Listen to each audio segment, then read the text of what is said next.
Bismillahirrahmanirrahim. Alhamdulillahi Rabbil Alamin. Wassalatu wassalamu ala asyrafil anbiya'i wal mursalin. Nabiyina Muhammadin wa ala alihi wa sahbihi ajma'in. Assalamualaikum warahmatullahi wabarakatuh. So inshallah, Al-Qiyamatus Sugra, ang mga maliliit na tanda ng araw ng paghuhukom. At tiyatalakay na natin yung mga maliliit na tanda na nangyari noon at maaring maulit na nangyayari o patuloy na nangyayari o mangyari uli sa hinaharap. So ngayon inshallah, yung huli nating natalakay, yung Tadail Umam alal Ummatil Islamiyah, ang pagtatawagan, pagtutulungan ng kuffar laban sa umma ng mga Muslim. Ngayon sumunod na tanda inshallah. Yaqa'u fi hadhihi al-umma min anwa'il bala'il khasaf wal kadhaf wal maskh bisababi ta'atiha lidhunubi wal ma'asi wa isti'lani dhalika fiha. So darating daw sa mga tao, yung al-khasfu wal-kadhfu wal-maskh alladhi yu'aqibu Allahu bihi aqwaman min hadhihi al-umma. So darating daw sa mga tao ang mga khasf, yung mga pagguho ng lupa, yung kadhf, yung pagbato o pag-ulan ng bato, at yung maskh, ito na yung pagtatransform ng tao patungo sa hayop. At ang mga ito ay magiging parusa ni Allah sa ilan sa mga tao na nabibilang sa umma na ito. Pero syempre, tinutukoy dito umma, kung doon sa nakaraan, yung Tadail Umam alal Ummatil Islamiyah, ang pagtutulungan ng kuffar laban sa umma ng mga Muslim. Ang umma na tinutukoy doon, ang umma ng mga Muslim, yung Ummatul Mustajabah. Pero dito, Ummatud Da'wa ang tinutukoy dito.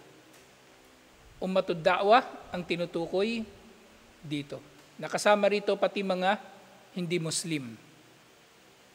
Kasama pati mga hindi Muslim. Sa maaaring mangyayari na ang mga sakuna na ito ay hindi lang mangyayari sa Muslim, pati sa hindi Muslim.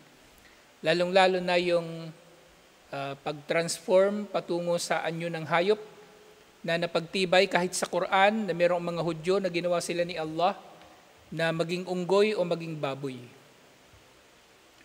Kasi nga, yaqa'u fi hadhihi al-umma min anwa'il bala'il khasfi wal kadhfi wal mask bisababi ta'atiha lidhunubi wal ma'asi wasti'lani dhalika fiha. Sa mangyari ang mga ito,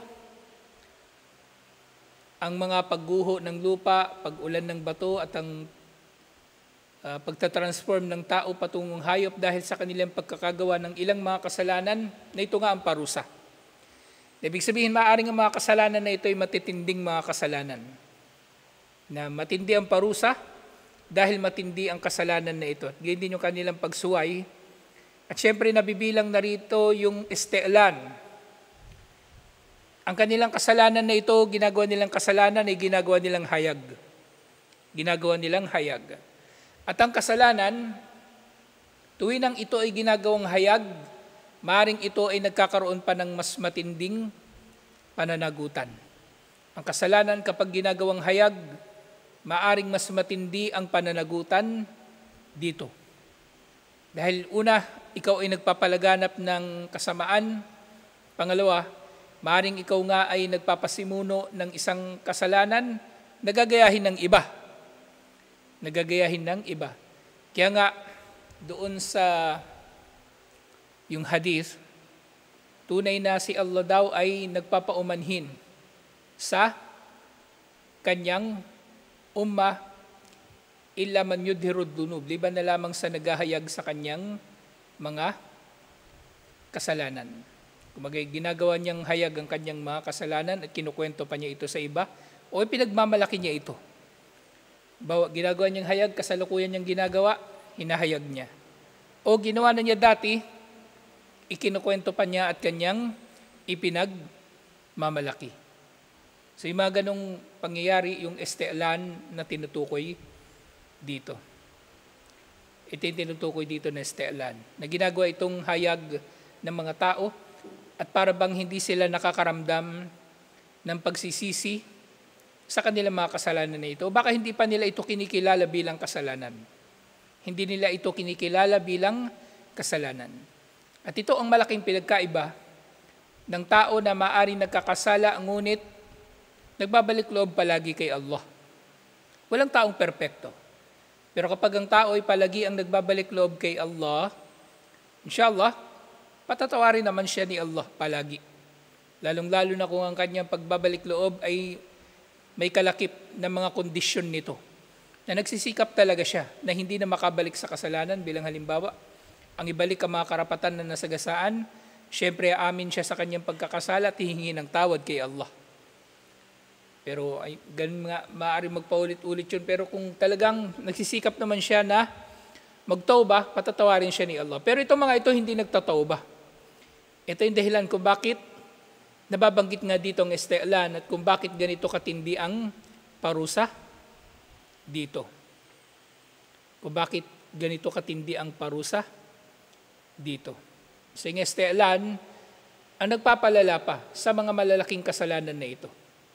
At yung mga malaking kasalanan na ito na magiging dahilan kung bakit darating ang matitinding parusa na ito ni Allah, yung mga pagguho ng lupa, pagulan ng bato, at pagiging hayop ng mga tao, yung kasyurbil khamar, pag-inom ng alak, walibsir rijal al-harir, at ang pagsusuot ng kalalakihan ng seda, kasi ang seda, damit ito na pambabae. Pero maaari rin mga ngahulugan ito na figurative ito, na yung mga lalaki, magbibihis babae na rin. So maaring ganun ang kahulugan na dahil dito sila nga ay nakagawa ng malaki na kasalanan, waliyadu billah. Mga lalaki na magbibihis babae, bading lalo na, o maaring rin yung kabaligtaran, babae na magbibihis lalaki. At syempre, wataatis zina, ang paggawa ng zina, pakikiapid sa lahat ng iba't ibang anyo nito. Maaring ito'y zina ng may asawa, walang asawa, o sino paman. Wa aklur riba, yung pagiging involved ng tao sa riba. Riba, yung pagpapautang na may patubo. Siya nagpapautang, siya yung nangungutang, siya yung tagalista, siya yung gwardya ng bangko, o teller ng bangko, lahat sila may kinalaman dito. Meron silang kasalanan at pananagutan, syempre parusa dito. Ang riba sa lahat ng mga kasalanan, waliyadu billah, ito yung isa sa mga kasalanan na minamaliit ng mga tao. Yung pangutang ng 5-6 o pangutang ng may patubo o pagpapautang ng may patubo. Minamaliit ito ng mga tao kasi akala nila walang napipinsala sa riba. Wala naman silang ninanakawan, sabihin nila, wala naman silang pinapatay, wala naman silang niloloko. Pero naroon ang matinding pagsubok nga sa riba. Inakala nila wala silang pinapatay, ninanakawan o niloloko, pero syempre gumagawa sila ng ipinagbawal ni Allah. Na kung sino mang tunay na nananampalataya, lalayuan niya ang anumang kinamumuhian ni Allah. At yun nga, وَنَحْوُ ذَلِكَ مِنَ الْفَسَادِ الَّذِي يَصِلُ دَرَجَةَ إِسْتِحْلَالِ الْحَرَامِ. At iba pa mga kasalanan, na paulit-ulit na ginagawa ng mga tao, pinaninindigan ng mga tao, at kanilang ginagawang hayag hanggang sa sukdulan na umabot sila sa antas na ginagawa na nilang halal ang haram. So ito yung dahilan kung bakit napakatindi ng parusa sa mga kasalanan na ito, na sukdulang si Allah ay magpaparusa nga ng pagguho ng lupa, pag-ulan ng bato, o magiging hayop ang tao. Iniulat ni Imam At-Tabarani mula kay Sahal bin Sa'ad anna Rasulullah sallallahu alaihi wasallam qala, iniulat ni Sahal bin Sa'ad, sinabi ni Propeta Muhammad sallallahu alaihi wasallam, sayakunu fi akhiriz zamani kasafun wa kadafun wa maskun idha dhaharatil ma'azif wal kinat wastuhillatil khamar, wastahallatil khamar. Na darating daw sa dulo ng panahon ng mga pagguho ng lupa, ang pag-ulan ng bato mula sa langit, at ang pagbabago ng anyo ng mga tao patungo sa hayop, kapag ang mga instrumentong pangmusika at ang mga babaeng kumakanta at ang alak ay pinahintulutan. Kapag pinahintulutan daw ang musika at yung mga babaeng kumakanta at ang alak, darating ang mga parusa na ito ni Allah, na syempre liban pa ito sa parusa niya dun sa kabilang buhay. Iba pa. Ang makasalanan o ang kuffar na makakatikim ng parusa dito sa dunya, patikim pa lang yun. Meron pang mas matindi na darating sa kanila na parusa doon sa kabilang buhay. Waliyadu billah. Tatlo yung tinutukoy sa hadith na ito ni Imam At-Tabarani. Yung pagkanta at yung kinat, ito na yung mga babaeng singer, maaaring hindi lang sila kumakanta, sumasayaw pa. At alak. Makikita na nga tayo sa mga bansang Arabo, laganap na ang mga ito. Laganap na ang mga ito.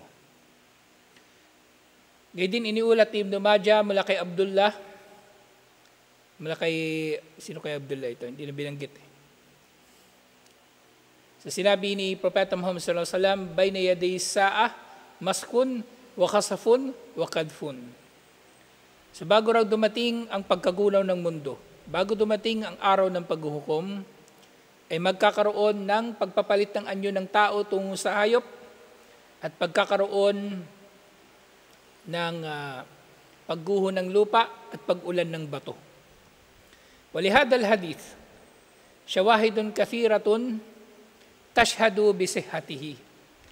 At ang hadith na ito ay maraming mga ulat na nagpapatibay ng pagiging tama ng ulat na ito.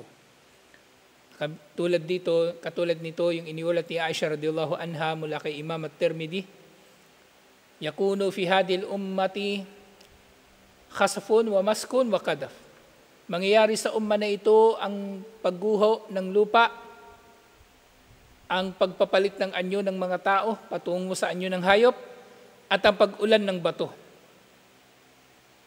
Qalat, sabi ni Aisha, tinanong daw niya si Propeta Muhammad sallallahu alaihi wasallam, Ya Rasulullah, anuhlaku wa fina as-salihun?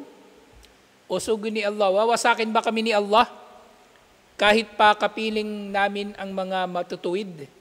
O wawasakin ba kami ni Allah kahit may mga matutuwid na kabilang sa amin? Sabi ni Propeta Muhammad sallallahu alaihi wasallam, qala na'am, oo, idha dhaharal khabath, kapag lumaganap ang kasamaan.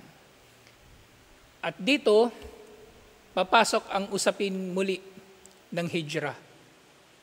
Na maring iniisip mo, ligtas ka doon sa lugar ng kuffar, nakatira ka sa lugar ng kuffar, kasi iniisip mo, nagsasala ka naman, hindi ka naman parurusahan ni Allah kapag dumating ang parusa sa kanila. Hindi yung garantiya. Dahil maaring darating ang parusa ni Allah, katulad nga na sinasabi rito, kahit kabilang sa kanila ang matutuwid, darating pa rin sa kanilang parusa ni Allah. Tingnan nyo na lang ngayon yung nangyaring malaking sunog sa Los Angeles. May masjid na nasunog doon. Masjid ng mga Muslim. At maaaring meron pa mga bahay ng mga Muslim ang nasunog. Kasama ba sila sa mga nagzizina? Kasama ba sila sa umiinom ng alak? Kasama ba sila sa mga nagpapalaganap ng musika sa Los Angeles, sa Hollywood? Maring hindi. Pero dahil naroon sila malapit sa kuffar, nadamay sila sa parusa ni Allah sa mga kuffar. Kaya nga sa hijrah, isa pang konsiderasyon ito, na umaalis tayo sa lugar ng mga kuffar, hindi lang dahil sa nahihirapan tayo na mapraktis ang ating relihiyon, bagkus ay upang matakasan din natin insyaallah ang parusa ni Allah kapag dumating ito sa kanila. Hindi natin pwedeng ipapangatwiran lang. Mananatili ako sa lugar na to ng kuffar kasi nakakapagdaawa naman. O kaya na papractice naman niya ang relihiyon. Pero paano yan? Sinabi ni Propeta Muhammad sallallahu alaihi wasallam, idha dahara al-khabath, Kapag lumaganap ang kasamaan, napapaligiran ng kasamaan ng bahay mo. Puro bading yung kapitbahay mo. Tas harapan sila nangangalunya sa paligid ng bahay mo. Umulan ng apoy, o umulan ng bato, nadamay ka. So, mas mainam ang lumikas alang-alang pa rin sa relihiyon. At sinong matinong Muslim ang gugustuhin niyang matira sa gitna ng kuffar? Wala akong maisip na dahilan. Wala akong maisip na dahilan o justification na mas gugustuhin nilang tumira sa lugar ng kuffar. Kahit pa sasabihin nila na matuwid sila. Kung matuwid sila, mas lalo nga silang aayaw dapat sa kuffar. Natitira sa lugar ng kuffar. Kapitbahay mo, kuffar. Narinig mo palagi, bidyoke. Naririnig mo yung mga nagchichismisan. Paglabas mo, mga babaeng halos walang suot. Na yung kalalakihan sa kanila, mas mahaba pa yung suot kaysa sa kababaihan. Walang matinong Muslim ang titira sa lugar ng kuffar, na napapaligiran siya ng kuffar. Liban na lang na, yun nga, siguro may mabigat siyang dahilan, hindi niya maiwan yung kanyang magulang, pero yun nga, nasa mapanganib siya na kalagayan. Katulad nga nababanggit dito. Yung nga, maaring darating sa kanila ang pagguho ng lupa, pagpapalit ng anyo, o ang pag-ulan ng bato. Kahit pa sila'y matutuwid, maaring madadamay sila rito kapag lumaganap ang kasamaan. So meron ding hadith, iniulat ni Imran. Sino ba nag-ulat ito?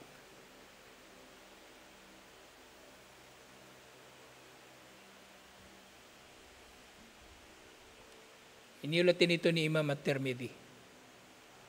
Sa sinabi, wa huwa qaribun min hadithi Aisha illa annahu qal, ang kahulugan daw ang nas ng hadith na ito ni Imran na iniulat din ni Imam At-Tirmidhi, halos katulad ng hadith ni iniulat ni Aisha. Yung nga lang na nababanggit dito, faqala rajulun minal muslimin. Yung tungkol doon sa pagdating ng khasaf at ng mask at ng kadhaf. Nagtanong ang isa sa mga Muslim, Ya Rasulullah, wa mata dhalik? Kailan mangyayari ang ganyan? Na ang umma na ito ay dadanas ng pagguho ng lupa, pag-ulan ng bato, at pagpapalit ng anyo, patungo sa anyo ng hayop. Sabi ni Propeta Muhammad sallallahu alaihi wasallam, Ida daharatil kinat wal maazif. Kapag lumaganap ang mga babaeng kumakanta at ang mga musical instruments, wasyuribatil khumur, at ininom ang mga alak. So ganito ang mga lugar kumaga nawawasakin ni Allah. Ganito ang mga lugar nawawasakin ni Allah. At walang may papangatwiran ang sinumang Muslim na isipin niya na ligtas siya sa parusa kasi matuwid naman siya. Maaring madadamay siya sa ganitong mga parusa, waliyadu billah. Isa pang hadith, warawa Abu Naim fi akhbar Asbahan bi isnadihi ila Ibn Abbas. So meron daw koleksyon ng hadith si Abu Naim, yung akhbar Asbahan, at meron itong sanad na nagsisimula mula kay Ibn Abbas radiyallahu anhuma. Sabi niya, qala Rasulullah sallallahu alaihi wasallam, sinabi ni Propeta Muhammad sallallahu alaihi wasallam, layabitanna aqwamun min hadhil umma ala ta'amin wa syarabin wa lahwi. Meron daw mga tao na nasa umma na ito, kabilang sa umma na ito, ang magpupuyat. Merong mga tao na kabilang sa umma na ito na magpupuyat. Muslim at hindi Muslim ang tinutukoy dito. Sila ay magpupuyat dahil sa pagkain, pag-inom, at paglilibang. Mga Muslim na nagpupuyat sa pagkain, pag-inom, at paglilibang. At sa makabagong konteksto nito, yung lahwo Maaring mapapaloob na dito yung nagpupuyat yung Muslim, kakapanood ng pelikula, o ikaw na lang uli sample, kaka-Mobile Legends. Di ba? Laho din yun. Kabilang yun doon sa mga walang saysay na ginagamit ng mga tao para mapalipas lang ang oras. At ito nga yung masama. Tayo, di ba, nasa community na nga tayo, di ba, ng mga Muslim. Yung problema, yung mga anak natin kapag lumalabas, nasa eskwelahan, mas mahabang oras na kasama nila yung kuffar. Tapos kayo, pag magtatrabaho kayo, di ba, o mahabang oras din kasama niyo yung kuffar. Di ba, si Ismael, ilang oras siya kasama kuffar? 8 oras. Meron at meron pa rin yung impluensya. Meron at meron pa rin yung impluensya. At yung pangunahin sa kanilang mga impluensya, kung paano ginagamit ang oras. May kita ng mga bata, yung mga kuffar, naglalaro lang. Cellphone, nanonood ng TikTok, o kung ano-ano. Sasayaw-sayaw pa yun, o kung ano-anong pagsunod sa uso. So mapanganib nga.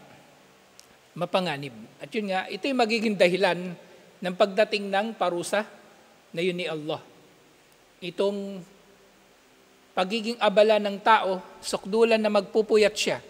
Sa halip na sa gabi ay natutulog siya para makagising sana ng maaga sa fajar. O magtahajjud, magbasa ng Quran kung hindi siya dinadalaw ng antok. O gumawa ng iba pang mga kapaki-pakinabang. Makinig ng lecture, magbasa ng libro. Pero sa halip na yun ang ginawa niya, nanood ng pelikula o kung ano-ano pang mga pampalipas ng oras na walang saysay. So ito yung tinutukoy na magiging dahilan nito. Yung mga tao ay magpupuyat sa mga walang kwentang bagay. Fayusbihu kad musiku kiradatan wa khanazir. Liyado bila. So itong mga tao daw na ito na magpupuyat, at yung pinagpupuyatan nila, pagkain, pag-inom, yung syarab nga dito na tinutukoy, baka sa konteksto ito ng pag-inom ng alak. At yung lahwo nga yung kung ano-anong mga paglilibang, pagtambay sa bar, o pagpunta ng beer house, at iba-iba pa, sugal. Ito raw yung mga tao, naaabutan sila ng umaga, na binago na ni Allah ang kanilang mga anyo, patungo sa anyo ng unggoy at baboy. Itong mga tao na ito. Pero syempre, hindi lahat. Hindi lahat.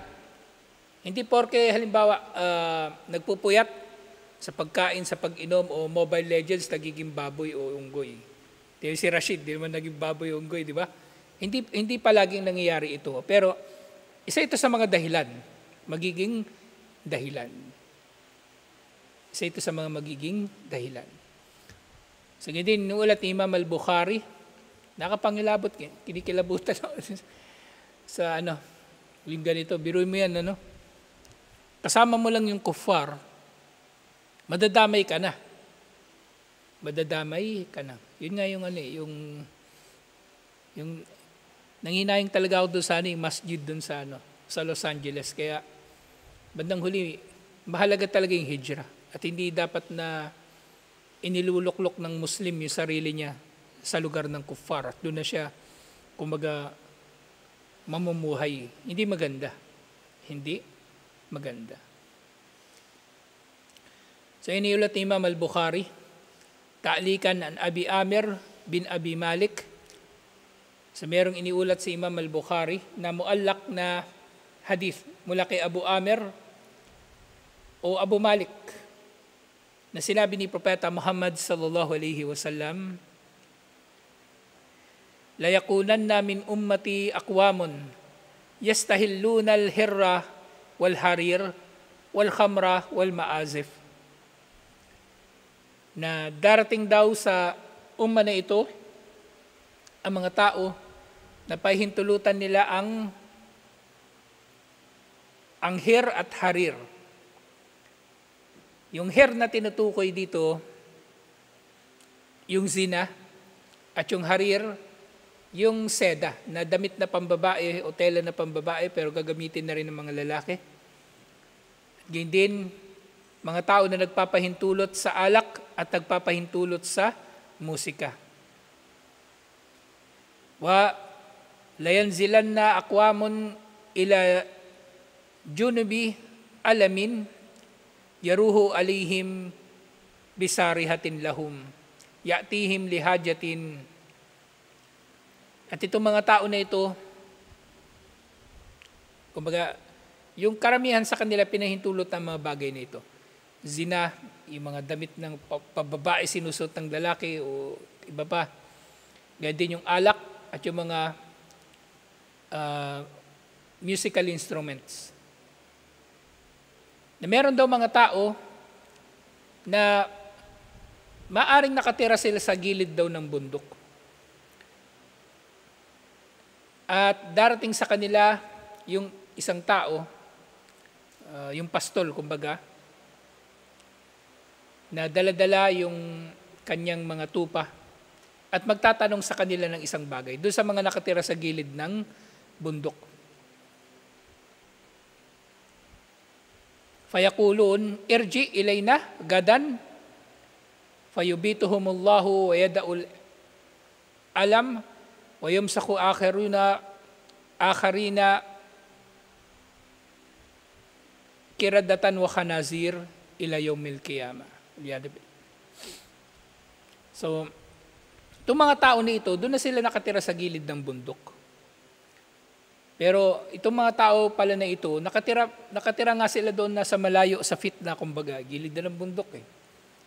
Pero sila pa rin ay nagpapahintulot nito.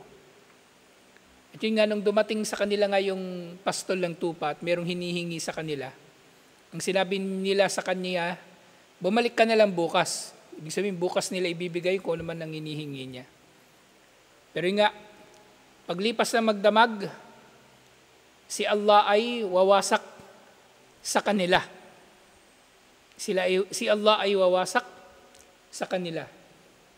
At ang mga bato ay gugulong sa kanila at tatabunan sila ng bato o guguho yung lupa at kumbaga uulanin sila ng bato. At ang iba naman sa kanila ay magiging unggoy at baboy at mananatili sila sa anyo na ito hanggang sa araw ng paghuhukom. So dito, merong aral dito na makukuha natin. Na maaring merong mga tao na nasa liblib sila na lugar pero daratnan pa rin sila ng fitna na ito. Nagagawin nilang halal ang alak, ang zina, ang musika, at dahil dito ay parurusahan sila ni Allah. Pangalawang aral dito, magdamag. Kumbaga, may dumating sa kanilang pastol nung gabi. Kung babalik man sa kanila ang pastol na yun, kinaumagahan, hindi na niya ito matatagpuan. Yung bayan na yon na kung saan siya pumunta nung gabi, hindi na niya ito matatagpuan. Winasak na ito ni Allah. Tinabunan na ito ng lupa, pinaulanan ng bato, o kung meron man sa kanilang buhay, unggoy at baboy na lang ang maaabutan niya doon. Waliyadu billah. Kasi nga, itong mga pangyayari na ito ay mga pangyayari na magaganap dahil sa paglaganap ng mga kasalanan. Waqad wasal al-hadith at-Tabarani wal Bayhaqi wa Ibn Asakir wa gayruhum wa isnaduhu sahih. So lahat ng mga ito daw ay naiulat din ni Imam at-Tabarani, al-Bayhaqi at Ibn Asakir sa isnad na sahih. Waqad akhta Ibn Hazm fi tad'ifihi lil hadith. Si Ibn Hazm ginawa daw niyang daif ang hadith na ito ayon sa kanyang hatol, pero nagkamali siya ng hatol dito dahil maaaring meron siyang nakita doon sa sanad na tao na hindi mapagkakatiwalaan, kaya ginawa niyang daif ang hadith na ito. At panghuli insyaAllah,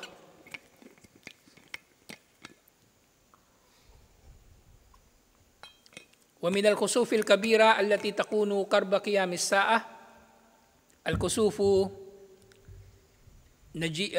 bijayshi kamilin fi akhiriz zaman. At kabilang sa mga malalaking pagguho ng lupa na naitala bago dumating ang araw ng paghuhukom ay ang pagguho ng lupa na lalamon sa isang buong hukbo ng mga tao. Kung isang buong army ng mga tao, lalamunin sila ng lupa sa dulo ng panahon. At ito ay hadith na iniulat ni na Imam Ahmad at Al-Humaydi, na iniulat ito ni Bukairah, na asawa ni Al-Ka'ka bin Al-Hadrad Al-Aslami. Sami'tu Rasulullah sallallahu alaihi wasallam alal mimbar yaqul. Narinig niya raw si Propeta Muhammad sallallahu alaihi wasallam habang siya ay nasa mimbar. Si Propeta Muhammad sallallahu alaihi wasallam ay nagsabi, "Ya haula'i idza sami'tum bi jayshin kad khasifa bihi qariban faqad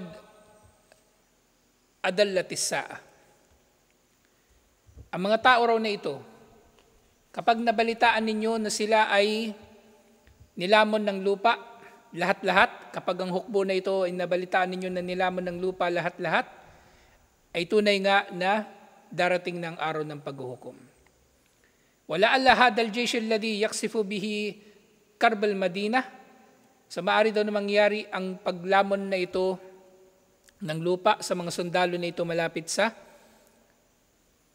Madinah. Wa yadullu ala hada qawluhu qariban. Kasi sinabi ni Propeta Muhammad sallallahu alaihi wasallam, kasafa bihi kariban, may mga sundalo na lalamunin ng lupa malapit lang dito.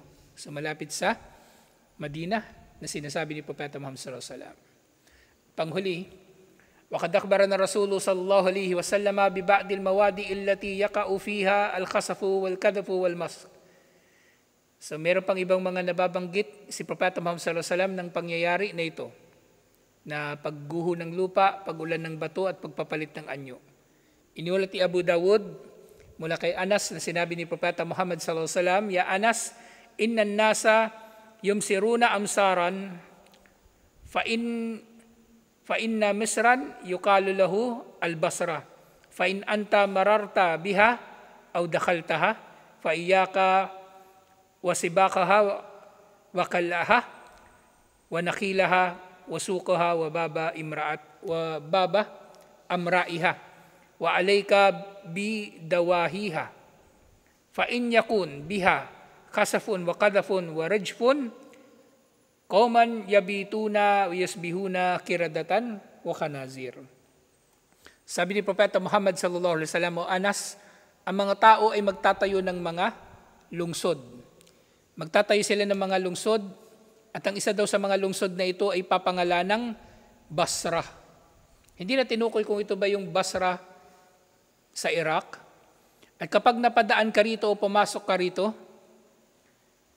pangilagan mo yung mga lugar dito na kung saan ay mayroong asin, kumbaga doon minimina yung asin, kung saan mayroong pastulan at kung saan mayroong mga puno ng palmera. At gayon din ang mga palengke rito at mga pinto ng mga namumuno rito. Yung mga bahay ng mga politiko rito o ng mga hari dito. Manatili ka sa labas nito dahil mangyayari doon ang mga pagguho ng lupa o paglamon ng lupa sa mga tao doon o kaya pag-ulan ng bato, gayon din ang mga paglindol at ang mga tao rito ay magiging unggoy at baboy sa magdamag. So binabalaan ni Propeta Muhammad sallallahu alaihi wasallam si Anas ng ganito. So itong lugar na ito, pangalan niya Basra. Hindi na sinabi kung ito ba yung Basra ng Iraq, pero napakaraming kasalanan dito kaya hindi na siya pinapasok dito ni Propeta Muhammad sallallahu alaihi wasallam. So ganoon din tayo. Kapag merong lugar na alam natin na maraming kasalanan ginagawa doon, wag na tayo pupunta doon. Maring sandali lang, pero titira ka doon, wag na lang. Katulad nga ng nangyari doon sa Los Angeles, yung masjid doon sa Altadena na nadamay doon sa sunog. So alam ng tao, alam ng Muslim na naroon siya malapit sa lugar na sinusuway si Allah, mas mainam na magpakalayo-layo na lang siya, insyaAllah. Sa tutuloy natin ito, insyaAllah. Assalamualaikum warahmatullahi wabarakatuh.